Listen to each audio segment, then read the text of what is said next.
Kenyans are willing to start listening to issues. And they were willing to stick with us, whether we had name or no name. They listened to our issues and they said, we're going to go through with them or we're going to fail with them. And that is really the essence of the new kind of generation, new kind of politics, and talking about the issues, forgetting about the kingpins, and changing Kenya once and for all. So you feel the votes that you got to about 11,000 thereabouts, in right? excess, yes. In excess. Yeah, you please do not shortchange me. I want every vote to be counted. Yes, that's true. So you feel those people really were looking for change. It wasn't necessarily because you know, you had any influence, so to speak, when it comes to those votes. I had 100%. We had 100% for influence. As a matter of fact, that is even a smaller number. Even today, as I go through various areas, they are saying, Dr. Jeff, you are the one. We already, even during the time I was through the polling stations, I went a couple of polling stations. You should have told us before we voted. We didn't. You are the one. You're the one speaking like this. So people are still receptive. They are actually latching on to issues. We had a 6-point plan that we were clear on how we want to bring things, you know, back, bringing this country back to restoring it to its natural glory, the leader of African nation, the gateway to Africa, lowering the cost, dealing with the youth unemployment and all those. So we had good plan and people listened. And, you know, we influenced them. Okay, fine. You've just mentioned about, you know, people saying, why didn't you tell us? You're a first timer now doing this. Do you feel that is what contributed to you probably ranking 6th? And I'm assuming you're saying that people didn't know me. Yes, I could have ranked, I would think, we would have been top 3. So you feel that you should have started your campaign much sooner? You should have been showing your face to the Kenyan people Actually, sooner. To some extent, yes, but also to a bigger extent, because of lack of funding. When we talk of campaigns, presidential campaigns, not only they are painstaking in terms of pressure, you know, stress, but money is significant, and particularly in African politics. There are people who just want to tell you, just make me do it. Even if you tell them, take this cup from here to there, they tell you, make me do it. And you know what? It's presidential level. The price is different. So the money is contributive. Even if you look at the win that President Kenyatta is just about to grab, he did probably over 500 meetings, and other people were much less. If I look at about 200 of some of the closest opponents, the margin is higher. For him to be able to do so many meetings, it requires funding, helicopters, the fuel, the vehicles, and also the security. So we concentrated in the mixture of the Twitter, the Facebook, the social media, and then meeting the people. So, which is very expensive. So if I was funded, people were very receptive to our 6-point plan, and I am strongly believing we would have been up there 1, 2, 3, and I said even 1. So I said 1, 2, 3. So we will do better, and we will do better preparations next time. Okay. So you knowing that, for example, NASA and Jubilee are the heavyweights in terms of political parties in Kenya, then what would really inspire you? What came to you to say, by the way, I'm going to go against these guys? Because I'm sure somebody probably even told you somewhere. Why would you even bother going for this race? And on top of that, where did you even focus your campaigns? So 2 things that gave me the motivation. Because first of all, we look at combined, all the combined experience for all the top leadership. It's over 200 years. If we counted each consecutively, not concurrently, over 200 years. They have over 30, 40 years of being in the government. And we were saying that the results haven't been, the corruption and other things were ranking high. So we counted on what win means. 2 things, and particularly with my background, who was born in a humble beginnings, took cows to the grazing fields, fetched water, blew fire to cook for my family, for our family. So the win meant first getting to the State House, a possibility. Win to me meant that even what you have just said, as a young person, you can dream big. You don't have to come from a family with fame or money and all that. You can dream big. I went to the United States and I was sent, you sold your chicken, you sold your farms, and you sold many things to educate me. I listened, I did what I was supposed to do. I went to, you know, have a PhD, went to Wall Street, a professor, university dean, and other radio and show host, all those kind of things. I needed to, and I succeeded in the United States. They ranked me as one of the top black speakers in the United States. I conquered there. So I needed to bring all that to my country and also come and tell the young people, you can dream big. And I believed in the Kenyan system. People asked me, you want to go against President Kenyatta, against Raila? Are you against? No, I said, no, these people are good people. I've met President in Washington, D.C. It's a good guy. I mean, if you interacted with President, he's just a normal good man. Is he? Yes, he's a normal lady. You know, he will talk to you, smiles. He smiles quickly. He's not even involved. I haven't seen him being involved in, you know, accused of any corruption. He's a normal, good, just want to talk nice guy. So I said, I believe in him. He's not going to do anything bad. Raila, I've seen in Washington, D.C. as well. They come all over the place. And they're good sportsmen. They are good sportsmen. So I wanted to prove that Kenya is better than you think. Sometimes people just heap corruption and you're going to be done this and that. We sailed with my VP. We sailed without any issues. We came out clean. Nobody touched us. Nobody threatened us. I haven't even received a threatening call. I mean, I've read the social media. There's always positive and negative. But I think our government has good things. We have to believe in it. Okay, there are things I needed to fix with my 6-point plan. And I wanted to make sure that we can fix those. Of course, I wanted to be the president. But also tell you young kids and the young people, you can dream big. You are only limited by the size of your dream. And Kenya will give you the space. You know what? Maybe the best men win right now. I can congratulate President Kenyatta for his decisive win. Yes. Okay, so you have a PhD in urban health policy and research. How were you going to transition into politics? Well, with education being your background. Yes. Well, that is a very important question. And in fact, I get excited when I hear of that. Actually, over 80% of my life I've been in corporate. Yes, I've been university dean, a professor, an author, and all those kind of things. But I am over 6 years experience in Wall Street.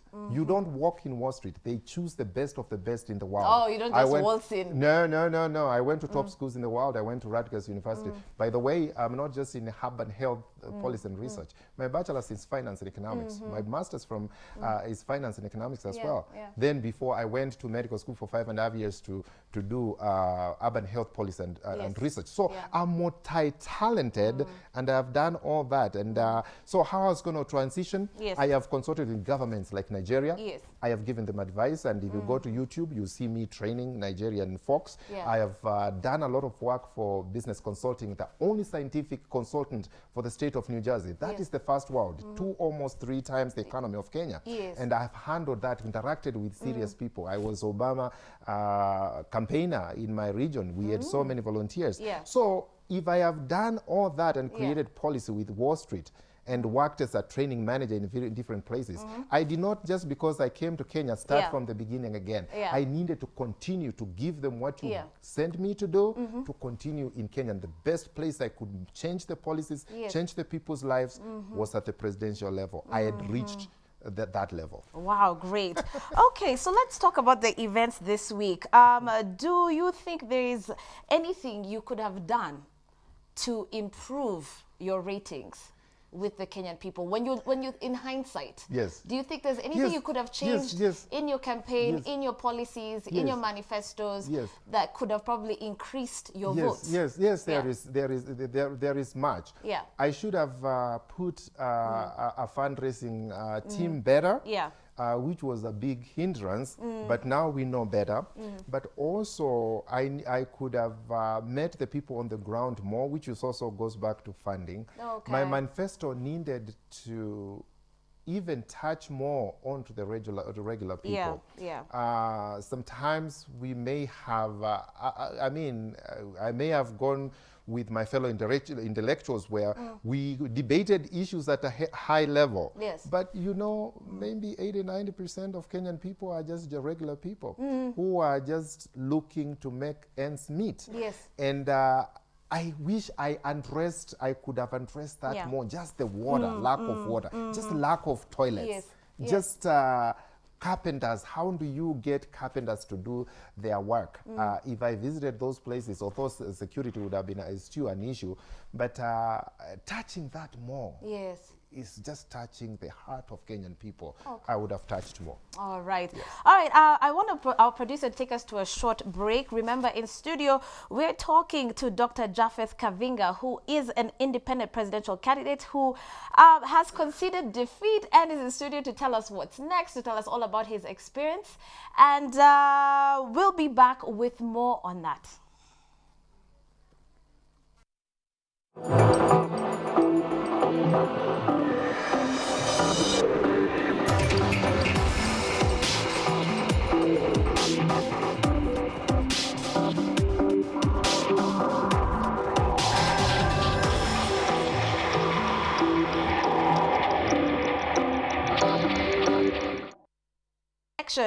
In studio with me is Dr. Japheth Kavinga, independent presidential candidate, who is telling us his thoughts on the election results, the events surrounding, of course, the elections, and his next step.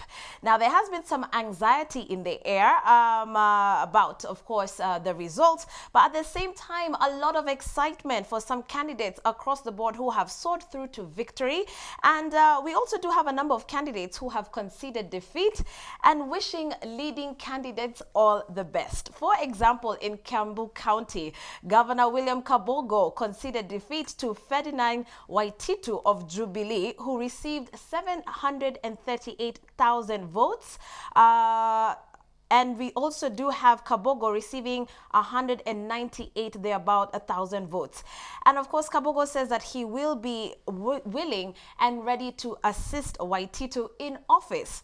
When it comes to the Nairobi senatorial seat, we've seen Sakaja emerge as the top candidate. Dennis Ntumbi, who was gunning for the same seat, also conceded. And he just actually sent me a message that he wanted us to share with our viewers. If you'll give me a second.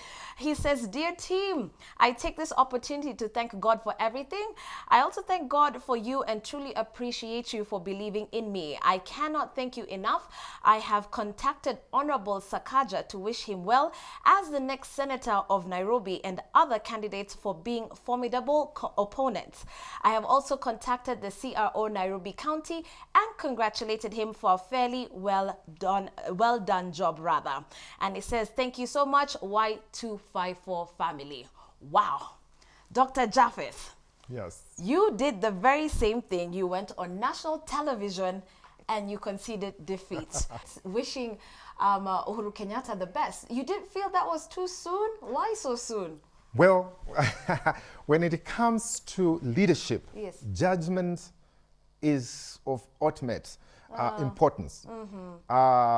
When I decided to be an independent candidate, I made my decision to be independent, not to be allied with any party. And I said that almost 2 years before. Most independent candidates later came out after nominations became a problem. That was good judgment, and I was able, the results to show that as an independent candidate, I presented my issue. I needed to come again to show it again. You see, performance is not just about one time. You have to be able to repeat it and get it right. We were the first candidate, or I was the first candidate to concede defeat. And once I made my judgment, there was no way I'm going to come from 11,000 to 7 million. I heard you say that it is not mathematically possible, and I'm a statistician, so I know mathematics. You don't believe in miracles? I think I do. They asked me a long time ago, but you know, there wasn't any way to to come from that number to the next number. Yeah. And, you know, winning anything, particularly in the presidential level, you have to win the peace, you have to win the people's hearts, to show good judgments, to show that you are ready to continue, because this race wasn't about finishing on August 8th. If you become a leader, you are called to service forever. Those who thought the leadership was ending on August at 8th, they were better off going to do business than running for an office, which is sometimes thankless. So I made a judgment, and today we hit a wave and we rolled, it started rolling. People started immediately after that conceding, showing responsibility. I was so happy more for other people than me. It is what I started, and immediately people saw there's no need of keeping it hanging because it suspends peace. So I am proud we started over. It shows judgment, and as of a result, I think Kenya is peaceful more because more people, Kabogo, I saw Shebez, they are conceding, and I was like, yes, this is what we wanted to do. And it is leadership. To concede, it is not to show weakness. It is leadership. And for the sake of peace, we showed leadership. Well, now that you've brought up that point, yes, what is your take on opposition leader Raila Odinga's claims about the systems being hacked, the IBC IT systems being hacked? Is that him not showing true leadership by refusing to concede now that the results are there showing that Uhuru is in the lead? So, and again, I congratulate President Uhuru. I mean, we know he did a lot of campaign. I saw in Uhuru Park the other day.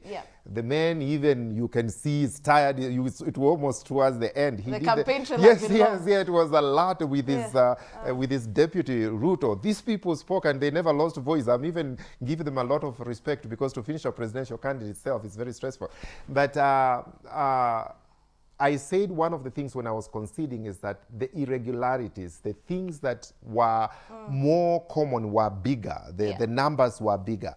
And then there may be irregularities or questions around that. We leave it to the experts. Now the experts have spoken. Around the world, the claim of hacking has been disputed. Kerry, Honorable Kerry, you know, Senator in the US has said that it is credible. Other people have come across saying, majority of people have said it was credible, it was peaceful, it was orderly. IBC, we congratulated them.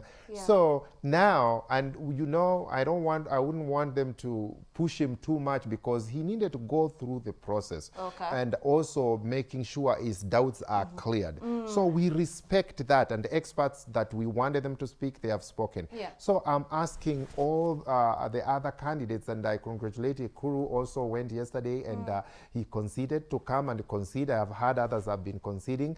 And then we support the winner, the President Kenyatta, and we start the business of building the nation. So specifically to your question, yes, once the doubts have been cleared, and most of them have been cleared, it is leadership to say, we're going to support President Kenyatta. And during his campaigns, he said that you come over, we'll give you a position. And I think he can work well. They grew up together. These people are not enemies. They can work well. Oh, they are not as enemies as you think. They are not. They Really? call each other brothers. Yes. Because myself, as a presidential candidate, when I meet other people, Uhuru, I meet Wainaina, we speak like, okay. So the most of the fight is you know, at the lower level. They call each other brothers, and we believe they have told us they are good, and I have experienced that level. When we meet, we are not enemies. I mean, I was with Orengo, I was with Musalia. I mean, all those people, we speak. So when you see violence, it's quite the irony, because it people, it is almost people on the upper level, and I want you to actually speak more on that, because you know, this is a youthful platform, and young people need to hear that. But by the way, what is the purpose for you fighting your neighbor? Exactly. Or harming your neighbor, and yet the people at the top are actually drinking tea together. So it is very important, and you hammer that point good. First of all, most of the people, and I'm not probably as rich, you know, I'm not rich person anyway in any standards, most of them can afford to continue with their lives the way they were. They can continue to take their kids in big schools, they can continue to eat, and they have connections around the world. it is the common person who gets too much involved without having to think about what is next. Because if you destroy your own shop, you destroy your neighbor's shop, you destroy the environment if you are inner city low-income areas like Mathare or anywhere else, you destroy your neighbors. First, you create bad environment with your neighbor, you destroy your own future. It will take time to rebuild. It's like destroying something that you will use, destroying your car, and then you have nothing to drive. So I'm urging the young people, do not be deceived. You have a future, and you are the people who are needy. Most of the leaders, we are fighting to make life better for you. Do not be lied to. And why? We saw what happened 2007 and 2008. It wasn't pretty. People lost the homes, people lost property, and to regain their life, some have taken more than 5, 7, 10 years. So is that what you want? Please, I urge across the nation, and particularly because youth are the ones who are energetic, the people who do not have jobs, they are looking for money, small money, they are paid by, crooked politicians. Please do not agree to that, because we can start. I'm asking, if I am given an opportunity to work with President Kenyatta, we will continue to fight for you. I fought for the youth hard. We will continue to fight, and we can fight for you when there is peace. When there is no peace, we can't. Okay, Dr. We're talking about peace. And preaching peace. When NASA came out with the claims about, of course, the systems being hacked, you did hear what Kalonzo Musyoka said, and his statement was that NASA will call people to action if need be. Is that incitement in itself? No. Did you find that reckless? I reject that statement. He's someone I call my brother, because we come from the same region, and they are going, like I said earlier, when you lose, there is almost what we call withdrawal effect. It affects you if you wanted to win so much, and I congratulate them working so hard and giving a good campaign. They had a lot of issues, and I hope those issues, because they have new ideas, some of them, and they have highlighted tough issues for the youth, 12 million, they're without jobs and all that.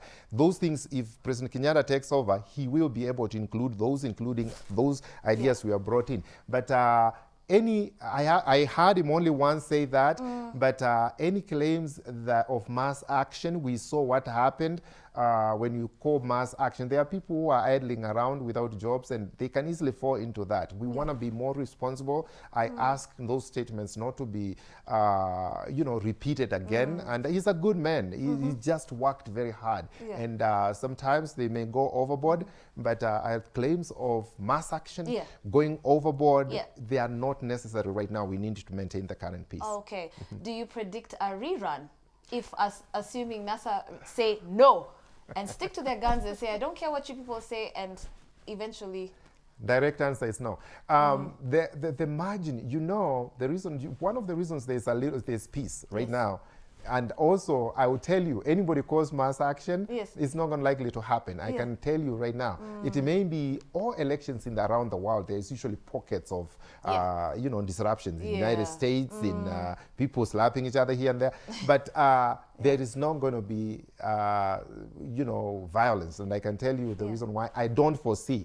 The reason is that people have experience of what happened before. The margins are way too big. Even if you added all the candidates, the 6 smaller candidates, mine, all the other candidates, and you gave them to the other party. You took the rejected, you gave them to the other party. We talk of mathematical errors or, error, which is 10%, 15%. You can even almost go to more than 15%. You still give it. You add it, it should not close the gap. You see, the why people are quiet is because how do you close a gap of 1.4 million? So that is the gap is very huge gap, and people are like, this is a big gap. It requires more than just a hacking claim. It requires more evidence. And I think at some point the people around have said it was credible. Observers have said the system was credible. We saw it. I went to polling station. It was orderly. So I think it's time now to join the winner. There is more to do. It's not about just becoming a president. So you're taking this very positively. You're like, it's not about me. Yeah, it's about the Kenyan people. Okay. It was never about just fighting not really fighting, just competing, because I was given a good competition. I gave them a good competition myself. I believe I'm a good debater. Yes. And I went to Kawagware because I believe in youth. Yes. And I said, if you have to show results, you can as well. If you talk about youth, show results. Yes. I went and took Muthiora from Kawangware. I trained him, mentored him, coached him, and I told him, you know, you're going to go to the debate, because we had issues. If we refuse the debate, then we will never be, even our issues will never be known. He went despite everybody else saying no. And it was a tough call. The Kenyan people fell in love with the young man. Yes, so it is because I did what I needed to do. So Kenyan people are willing to be positive, to move forward, and we will build this nation. It was about them, not about me and Uhuru, Raila, and other people. No, it was about the Kenyan people. And now people have spoken. When they speak, we go to work for the Kenyan people. Okay, so let's leave the two top candidates. Yes. I want you to tell me, and I hope you're going to be honest about this, who brought on their best game in terms of candidates who are running for the presidential seat? Who can you honestly say gave you a good run? The person who gave me the good run? Yes. I would say... you know, I can say we had a debate with 3 candidates. With Uhuru, we had Wanaina and so forth. Yes. And it is obvious that Nyaga was a big force, even though he was not so much involved on the debate and everything else. He worked about votes, because debate is just one way of bringing the voters and trying to convince voters. He was more powerful because he knows the government well, he knows how to work with the people, he has been in the politics longer. So I knew he would gun, and I saw his tracks written, you know, Nyaga, he was in Meru, Embu, all those places. We did not have that. So sometimes I felt I want to do like him, convince more people, but I couldn't because of financial, you know, limitations. So I would say Nyaga gave me really good a good run for my money. And the other candidates too, they were those who we went to the debates to be able to be on that platform. By Debates Kenya. You know, funny thing about me, and that is very unique, I would say. I ran my best game. I'm not, and I want to win. I know what the minutes are supposed to be before you get there, but I do my best race. I rarely worry about other people. Sometimes I hear comments, so and so said Dr. Jeff, this and that, but I don't say this about the other people. And I'm being directly open. I've written these books, and I've said it in my book that is Succeeding in the Face of Challenge, making everything count.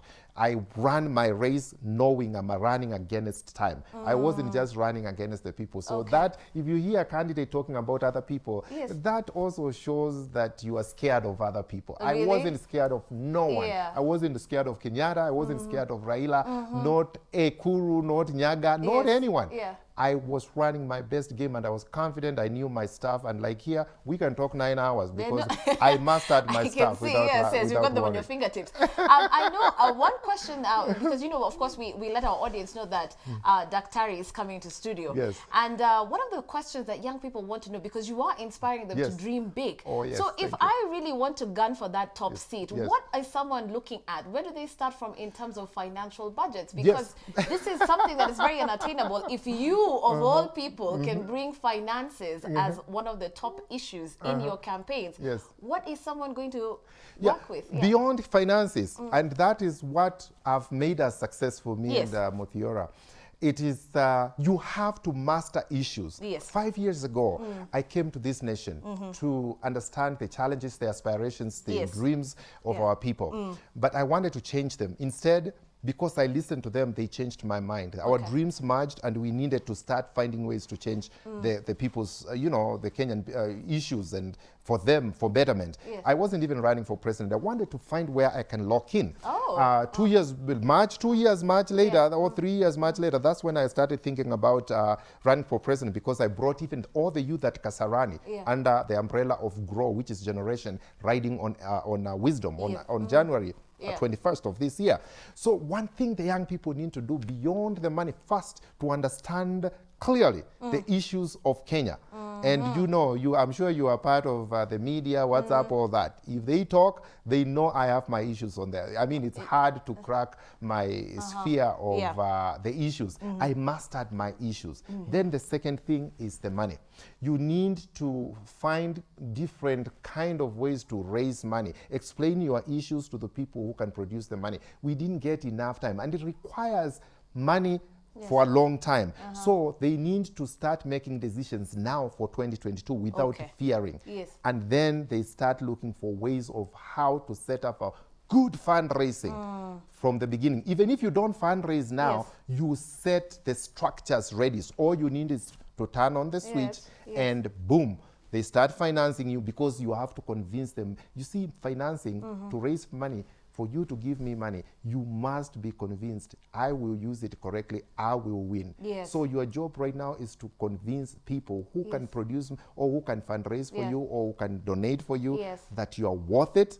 On my case, I believe now I have a record. I have been able to show that I can debate, I can be able to, I master the Kenyan issues. So if you come back, you believe you will have corporates backing you up? We will not be talking about number 3. We will be talking about either now who is going to win when other people have conceded. Now we'll be saying Dr. Japheth now is a... I do believe I can win the presidency of this nation. Trust me, I do believe with the right resources, I'm pretty much over 90% I can win the presidency, and also because I mean well, because I will be going to change the people's lives. But for now, I will support the president in whichever way I can. The weight, I will be asked if there is any part to pull my weight. I will make sure I show what performance is all about. And I already said before, when you talk of things like education, which I understand very well, I'm Matiang'i on steroids. Okay.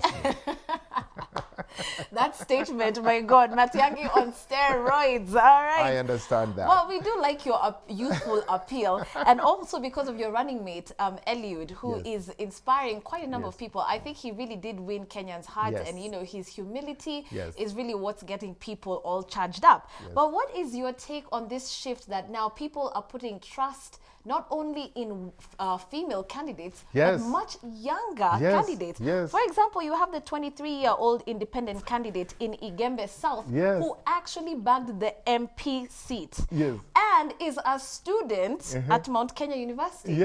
Would you believe that? I saw his pictures when he was being prayed for by the church. The church is not big. I think it's even so overwhelming. He hasn't believed it yet. He's just like, what? It's like, what am I supposed to what am I going to be? When does the MP mean? But Kenyan people, they are, and I will tell you, they are, and these are things that if I ever get an opportunity to be able to be near any of the big table to tell the people, the administration, the next administration, is to say that consider what the people are now starting to say. And we cannot ignore that. If this has to, it has to be successful. People are saying we are tired of business as usual. Because most of the MPs, when they, you know, they began their political time, they gained political baggage, and then we need to restore campaign financing laws to make sure you can be limited in how much you spend here and there. If you say there's no upper limit, billions will be, we don't have those billions, and then we'll always be disadvantaged. That young man, they said, we have seen business as usual. We have seen who finances our MPs. And when they get to the seat, they have to pay all those people, or they have to let those people eat until they are satisfied. And then we are the last on the table to get it from the bottom of the table. We don't have to do that. So they said business as usual, no. And they went for the younger people who are fresh, not part of the cartels, people who have never been political figures. And that was part of me. And can you believe this guy did not have a coin to his name? And he said, I did not have any money, and I got this. See, young people, and this is important for young people, and this is, I'm taking a different swing, because as a university dean, all I've dealt with is young people, students and all that, and as a professor, I know the mindset. You know, world is like a real, and I was talking to Muthiore earlier. I mean, I need to be, we have a conversation, and I continue to mentor. I did not leave him behind. I will never continue. I will never leave him behind. He's younger and he's youthful. You know, world is a real interview place. You cannot come to the studio and you say, I'm going to look good in the studio, say good things in the studio. And as soon as I leave the studio, is like, what's up? Don't mess with me. You know, I'm going to, you know, we're going down on this. You cannot do that. Yeah. It's okay to say, Niaji Wazito, it's okay, it's a good language. But your integrity, you building. The reason why that young man won the people's hearts is that the whole village, the whole area, they could say, this young man is good. I can trust him with my things. He built his credibility. And with money or no money, we can trust him. Yes. You build, I want young people to know, you go out there, you start building your credibility. You create your life as a project. Yes. And you need to start saying, what do I want to become in future? It requires character. Don't get involved in being arrested. Don't get involved in fighting in the bars, because your character will be built on that. Okay. You start building bad record, then we see it. Yeah. Then to hire you, it will be very difficult, and the villagers. So he built his character, and he was trusted by his people, and you can become whatever you want if you build your character and you target what you want to be in future. Okay, I like the motivational talk. I want us to talk about what's next for you. But before that, let's handle this, or rather speak about the issue of civil education. Yes. Civic education. And of course, what is the reason behind voting? Because I don't know if you experienced this in your campaign, but even for us in the studio, we do have quite a number of people, young people, who say, fine, we are going to vote, but as equally many who say there is no reason to vote. Yes. Why should I vote? They don't believe in voting. They don't think there's going to be a change. Now, moving forward, as we're thinking about the next general elections, what would you say to those who are non-believers? Yes, trying to see that there is no reason to vote. Actually, it is a bad position to take because we are a democratic nation. And democracy has under Chapter 4 that your freedom of association, or to vote secretly and all that. We have a problem of tribalism. And democracy and tribalism, they are very related, because if people say, I'm the kingpin, and democracy says you have freedom of association, and they convince you, join us in tribal lines, and therefore big tribes, they have more people, and that's why you had things like the numbers, you know, the tyranny of numbers things, because it was not based on logic. Yeah. We need young people. You are over between 0 to under 34, you are over 70%. Actually, Kenya is one of the youngest, I mean, the oldest youth. Yes. In Africa is 75% youth.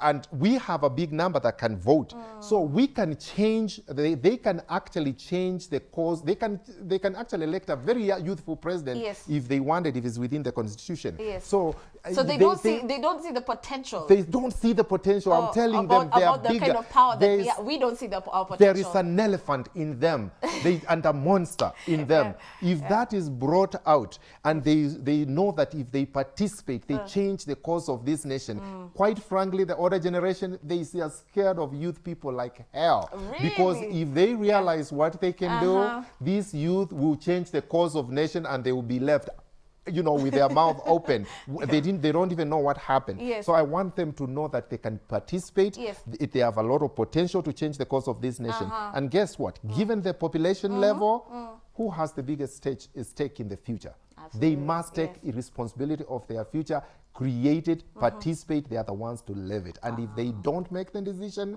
someone else will make that decision for them. And guess what? They have to live on the basis of what other people think for them. So it's your future, it's up to you. All right. So now what's next for Dr. Japheth Kavinga? Now that you didn't get into office. Yes, I was hoping on August 9th I'll wake up at the state. I heard about that. I was actually laughing because you said, by the way, Nishanza kupima madrapes, the State House. You chose a color scheme. I wanted gray with golden lacings on them. Did you? I wasn't running for this. I don't know what Margaret Kenyatta would say about that. You changing her. Women take that very, very personally. Changing our decor is a problem. You know what? Even though it's some sort of you know, saying. Yeah. But I wanted to win. I was thinking I can trigger wave. Yes. Like just Obama triggered, and people could. Yes. I was limited by money, and I could have done that. Yes. Trust me. And they know. Yeah. They know I could have done that. They have seen me as very competitive. But what is it for me coming from here going forward that I did not wake up? I found myself waking up in my own bedroom I looked at it whether it was State House, and it wasn't. Now, oh no, breakfast in bed was not happening. Yes, it was not happening, and yeah. But it was an interesting thinking, and I was going to convert the place because I play basketball very well and I shoot threes. Really? So I was going to be inviting all the youth to come and play in different courts. You don't want this, you go to the lower court and all those kind of things. But we must move forward. Yes, I'm supportive to President Kenyatta, and as for building nation, I am open to pulling my weight. Okay. To join the administration in whatever capacity, to be able to work hard and show the kind of performance I was talking about. Okay. May it be within the country or in outside the country, whichever. There are so many ways to participate in the government. Okay.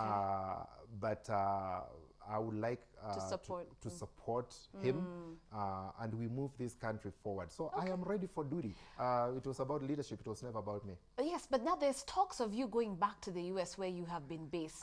How will you be able to have your ear on the ground from that far? And then doesn't that reduce your chances in the next election? No. In the last 12 months, this is my 10th time in the country. Okay. Last 1 year.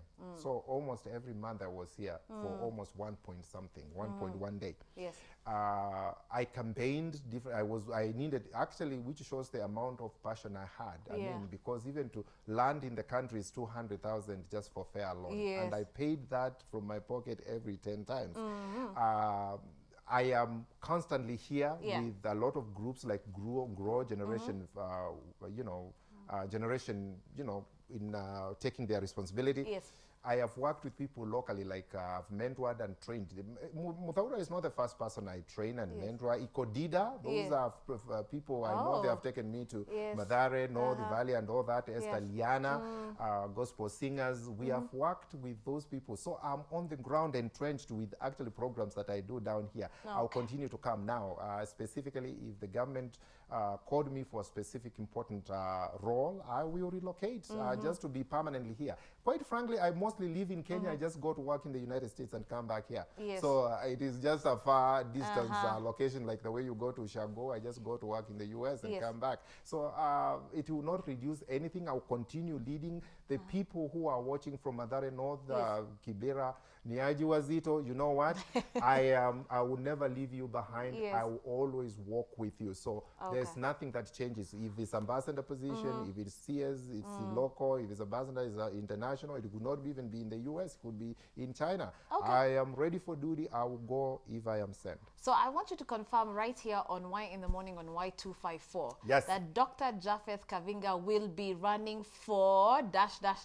in 2022 as we wrap up. If there is nothing else that happens, there's no way I can be able to convert or be able to continue working with my plan, and it is not adopted, Dr. Japheth Kavinga Kaluyu will be running for president in 2022.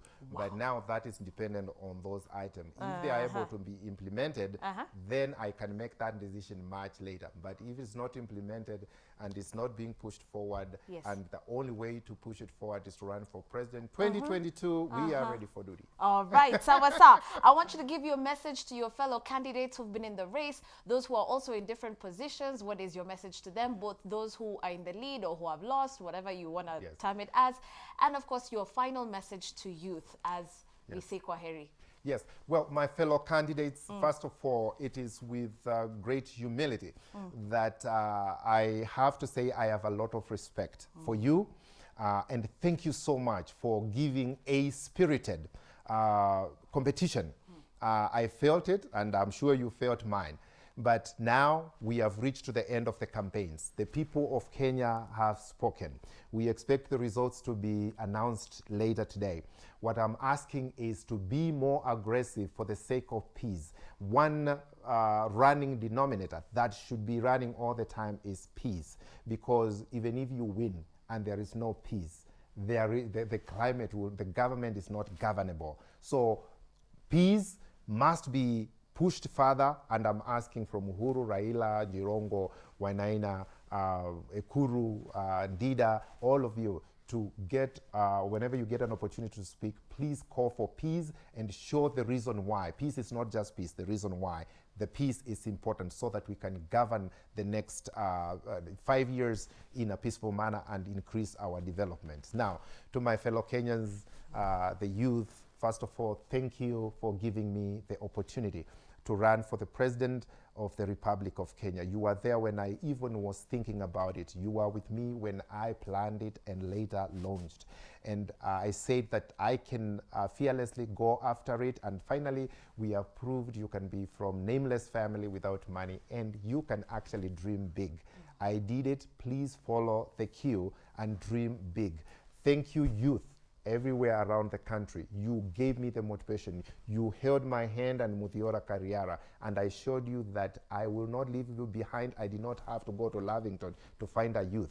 I went to Kawangware, and I went and coached him, trained him, mentored him. I continue to mentor him, and you the same. You can support me, and we will do the same. So thank you, and those from Kibera, everywhere else, Shambamba, Niaje Wazito, I appreciate you everywhere, youth. Thank you. May God bless you all. May God bless this nation, the great Republic of Kenya. All right, Dr. Japheth Kavinga, that was a good race. Thank you. Thank you. We're so sorry you didn't get to get your drips up. It's okay. No worries about that, it's but okay. you're a good sport. I may go to watch them at some point. If Kenyatta gives me the opportunity, I will go and watch what Margaret Kenyatta has done. All right, on behalf of everyone at Y254, we're wishing you all the best. Thank you so much. Appreciate it. Thank you so much for watching. We sure hope that you absolutely loved our interview with Dr. Japheth Kavinga, independent presidential candidate, who spoke to us, of course, about the elections, the results, and, of course, what's coming up next, even as he moves on in his political career. Remember, we would love your feedback right here on Y in the Morning. That SMS number is on your screen. It is 22162. Please begin with the words Y Morning. If you prefer to get in touch with us through our social media platforms, that is Y254 TV on Instagram, Y254 channel on Twitter, and simply Y254 on Facebook. On behalf of our crew, on behalf of Barry Moses, Kalami Val, I am Shiko Kaitani saying thanks a lot. We'll see you bright and early on Monday morning. Is dressed by the Fashion Frenzy, the fashion spot, the place where fashion lives.